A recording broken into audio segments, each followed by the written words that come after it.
Hello YouTube chess lovers, this is the Chess Catalyst. Welcome to another great video.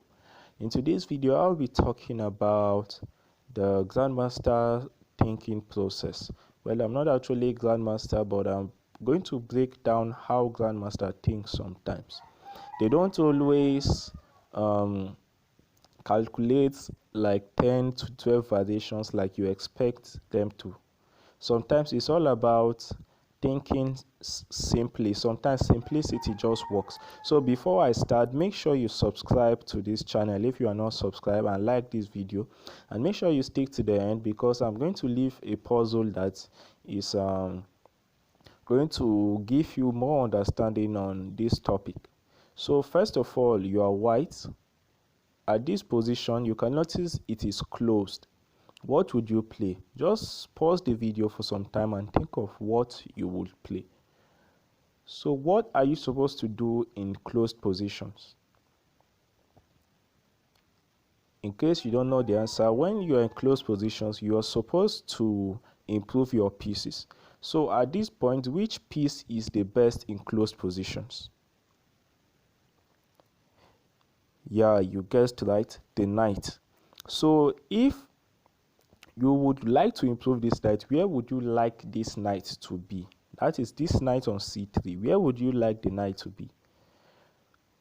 And what I want you to understand is when you are thinking of where to improve pieces to, don't think of whether it's possible or not. Just like calculate, if this knight was off the board and you were given this knight in your hand to put on the chessboard, which square would you like it to be? Those of you who thought of this square, which is f5, are right. So this was what was played in this position. First of all, white played rook h1 to make this square, because this is the fastest route to the dream square. So black plays knight g6, white plays knight to d1, black plays rook to c8, white plays knight to e3, and if you see, the dream square is now at view. Black does not actually have any good move. He is also just trying to improve his pieces. He plays rook to c7, then the knight comes in. Okay, at this point nothing would make us exchange this knight for this bishop, because this knight is pretty strong here. Then another thing we have to think of is, okay, at this point we have improved our knight. Which other piece would we like to improve? Okay, let's think of the queen. Where would you like the queen to be? Where would you like the queen to be? Okay, let's say if the queen was on this square h7, it would actually be mate, and that is actually a dream square. So this is what white does. White starts by playing queen to d1. Black plays f6.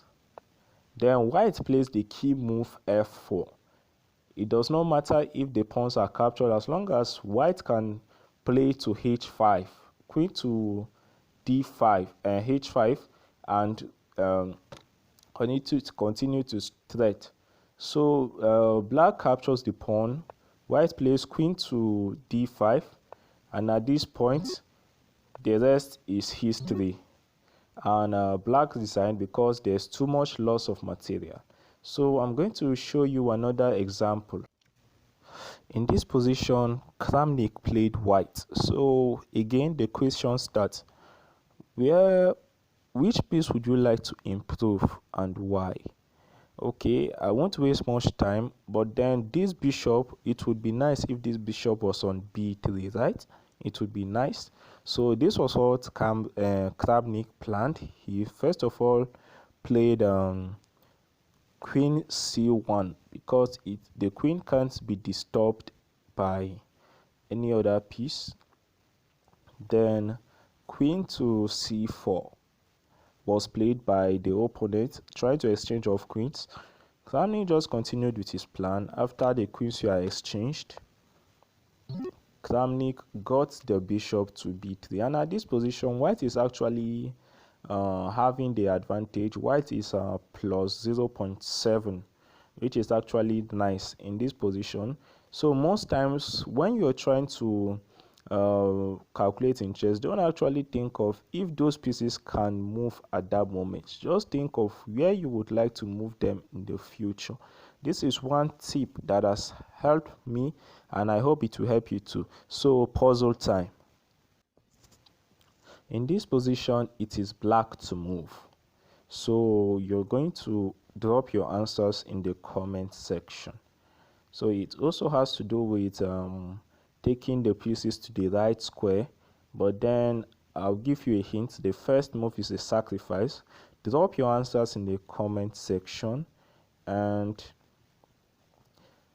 verify if your answer is correct or not. That'll be all for this video, and remember, don't forget to subscribe. Make sure you like this video. It's going to help me a lot. Make sure you like it. Thank you and see you next time. Keep playing chess.